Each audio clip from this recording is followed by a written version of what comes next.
good morning to all of you. It's very cloudy outside today. I'm getting ready to watch a movie really quickly with my parents. It's the next Harry Potter movie. We've been watching them just because the next Harry Potter movie is actually coming out later this year, so that's going to be exciting. By the way, I have learned more about the SAT scores and everything and how it all works. I'll explain that after the movie, but right now I'm going to go watch that. Just after the movie, I'm going to explain the SAT scores, well, what I've gathered from the internet at least. So what I've gathered, also my dad helped me out, but what else I've gathered is basically there are scores that colleges will prefer to have just to keep their average at their school for new freshmen joining the school. For instance, Georgia Tech, it's like a tech university, and their score is like 1320. So basically, as long as your SAT score is good enough for the average to stay the same, then they'll look at all the other things as well, like your grades for the past 4 years and all that stuff, and they'll think throughout whether or not you're a good candidate to be one of their students.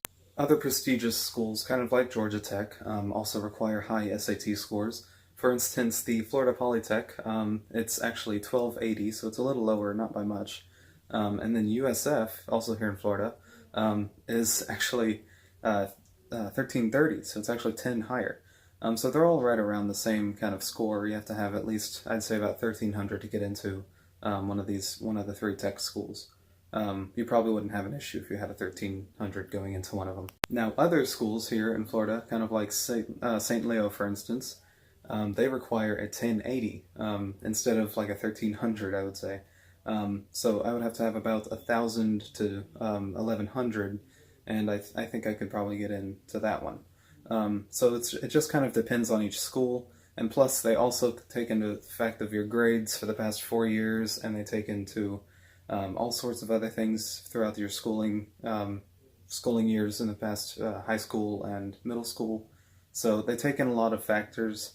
So they're not really just looking at the SAT, although if you have a good looking SAT score, they will definitely see that and put you higher on the list. That is just what I gathered earlier today, so just correct me if I'm wrong on any of that. Just leave a comment below, and I will gladly correct myself. But anyways, guys, I hope you all enjoyed this video today. I've got to call it here. It's getting kind of late, so thank you all so much for watching this video today. Good night to all of you, and see all of you in the morning tomorrow.